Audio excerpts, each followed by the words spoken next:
Hi guys, welcome back to my channel. If you're new here, hello, my name is Julie. I am a homeschooling mom of 5 children, and this channel is all about my DIY life.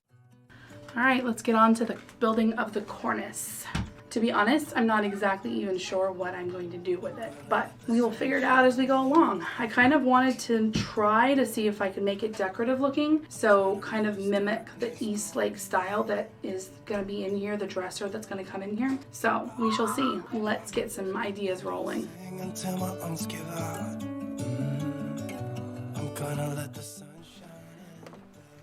Okay, so I've got these 1x6s. I cut it, this was a 1x6x10, and I cut it in half, and I'm going to connect the two to make them 10 inches. Well, actually it's going to be 11 inches, but then I've got these pieces of 1x2 to secure them together. I could use my Craig jig, but this is not a structural piece, and I don't feel like spending that extra time and the money on the screws to do that, so I'm just going to do it this way. I'm gonna let the sun shine in the day. I'm gonna let the past be filled with smoke, and I will try to fix what has been broken. And take this to make it look more Eastlake. I feel like it needs something down here and down here, and then possibly a rosette in the middle, and then some trim pieces down the center. That's what I'm planning so far, is to make it look like it's Eastlake appropriate. So let's see if I've got some 1x4s that I can cut down on either side. I'm sure I do. I have a ton of scrap wood. Okay, so I'm gonna rip this in half and use that for the center trim pieces, and I'm going to use these scrap boards here. I don't want it to come all the way down.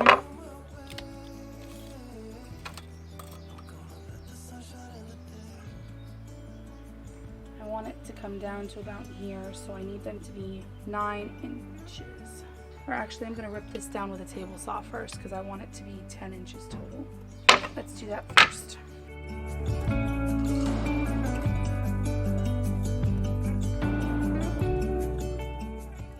feel like I'm going to make them 8 inches. Oh, I will open up my eyes so I can see the light. Oh, and I'll try to spread my wings so I can fly. Oh, and the darkness starts to fade. Feels like things are gonna go my way. I'm gonna let the sunshine in the day. Made some grooves in it, kind of similar to an Eastlake trim board. I'm gonna let the sun shine in the day. I'm trying to make this darkness go away. Okay, this is the design that I've got so far. I'm thinking I'm gonna get maybe a wooden applique, something to go in the middle here, and maybe on the side here and there. I'm gonna just sand it and put what I've got together. So let's get to the sanding process. You probably don't need to watch that though. People talking, the wind blowing in the trees. Still perfecting my design, but there are some things that I am sure about. I'm sure about these side pieces, so I'm gonna go ahead and install those. So I can fly. And I am sure about this piece at the top. It needs just a little bit taken off of it, so I'm gonna go ahead and do that. I'm being very careful not to get so much glue that it's gonna squeeze out the sides, because anywhere that glue touches will not stain. And I will try to fix what has been broken and take this weight off my shoulders, cause I know yesterday ain't coming back. I'm gonna let the past stay in the cold. I will listen to the ocean, but it's unsighted. Pretty sure I like these better in than I do with not at all.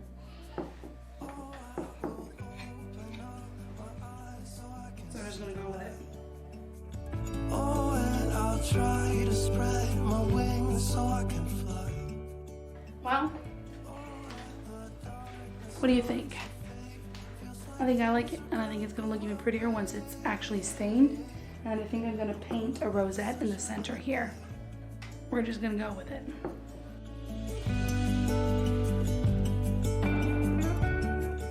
All right, this is where I'm at so far.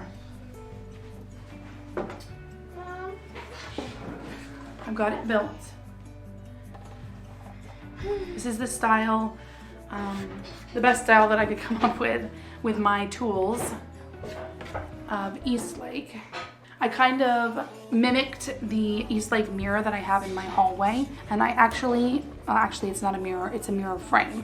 And I actually did a video all about that, and I will link that here if you're interested in looking at that. But I filled in all of the holes, you can tell, with wood filler, and now I'm just going to go outside and I'm going to sand it down one more time before I stain it.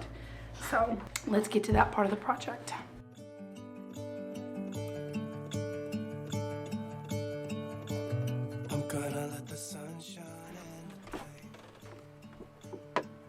It's all nice and smooth, ready to be dusted off before we stain it.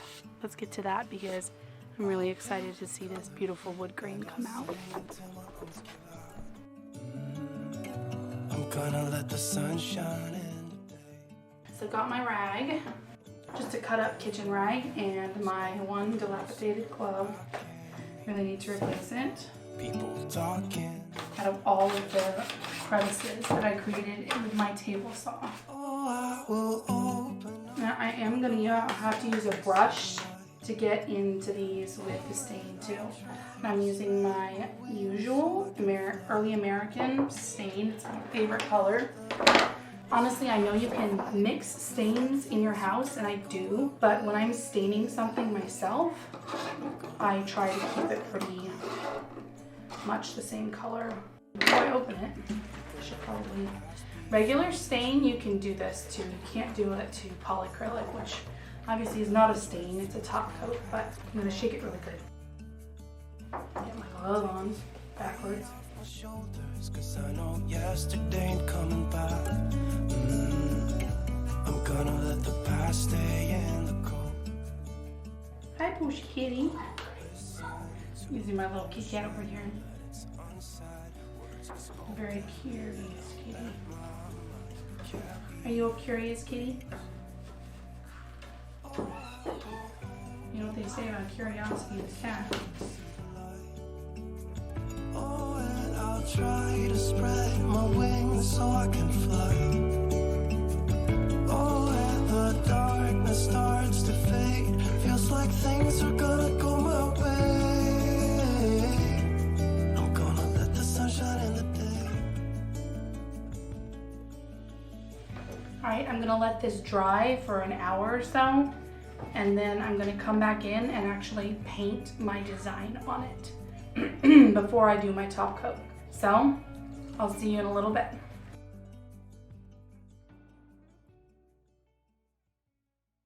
Because I am trying to mimic an Eastlake style vanity, the one that's going in, I actually took some scrapings. I don't know what this is called. I'm making myself some stencils. I'm making myself some stencils. Yes. Of the different carvings so that I can paint them. I'm going to draw them out with pencil first.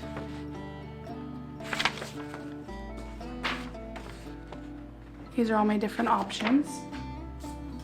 Draw them out in pencil first, and then I'm going to come back in with a tiny little paintbrush and some of that beautiful iron ore paint that I actually painted my hallway with, and make it look like there is a carved design on this, since I'm not a carver, and this is just an easy way to get that look. So I'm going to cut these out.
So I've got the design all painted, and I'm just gonna go back with a very light sanding to try to rough it up just a little bit. I don't want it to look so perfect.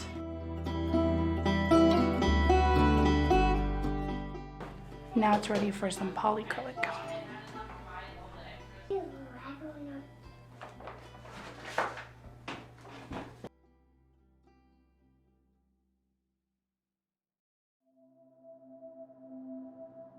I just did the second coat of the polyacrylic all over it, and now I'm just gonna let it dry, and then I can start the installation.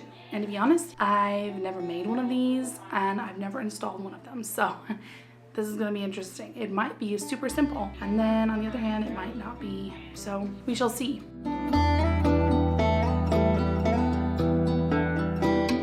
So I decided I'm gonna try to install it using these and a couple of scrap pieces of wood. So basically what I'm going to do is drop everything.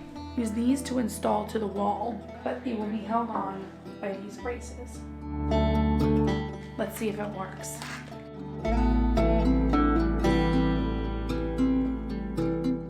Okay, let's go see if we can get it. Let's go see if we can get it installed in the bathroom. Fingers crossed. Well, you're getting the first view. How does it look? I can't tell. It definitely fits perfectly.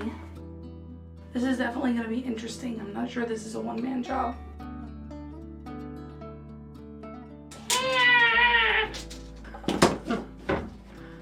Oh, you gotta keep it up.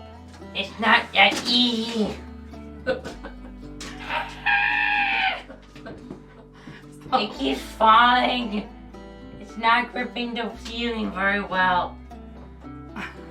It's not supposed to grip. It's not staying where it's supposed to, and it's squishing my hand. I can't even use my It hurt my neck, and my arms, and my fingers. Get up on the tub on the other side. I gotta mark these. My fingers! I gotta mark these holes. Well, get your feet. Get your fingers out.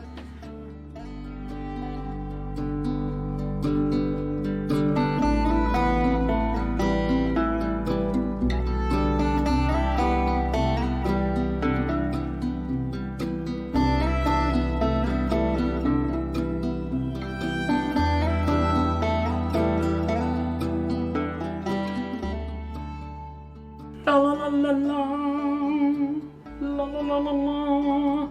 We got it installed with much griping and muscle aching and struggles. I ended up not using the screws that came with the drywall anchors because they were Phillips. And both Phillips and flathead are not the greatest when it comes to grip. It constantly slips. It might also be my drill bit is not wide enough for the screws. So it wasn't gripping them very well, and up at that angle, oh my gosh. No, I had to go and get some star bit drills. I don't even know what I'm saying anymore. I'm so tired.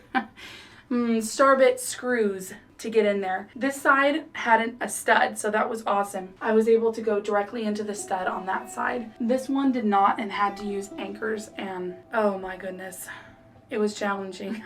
Would I do it again? Maybe not this way. Maybe I would do it a different way next time. I would install the side things first and then do the face afterwards. And my instructions in my post will reflect the most efficient way of installation, because this was a pain and we shouldn't have done it this way. But in any case, I think it looks pretty. You can tell me what you think in the comments below. Thank you guys so much for watching all the way through if you've made it this far. If you are not subscribed, please subscribe and hit that notification bell so that you are aware every time I put out a new video. Don't forget to like the video and share it with any friends you feel would enjoy this content. Thank you so much, and don't forget to be looking out for the other projects I have coming up for this bathroom. I am doing a new backsplash focal wall, and I am taking a vintage, or rather antique, Eastlake washstand and turning it into a vanity for this small bathroom. So thanks again. See you soon. Bye.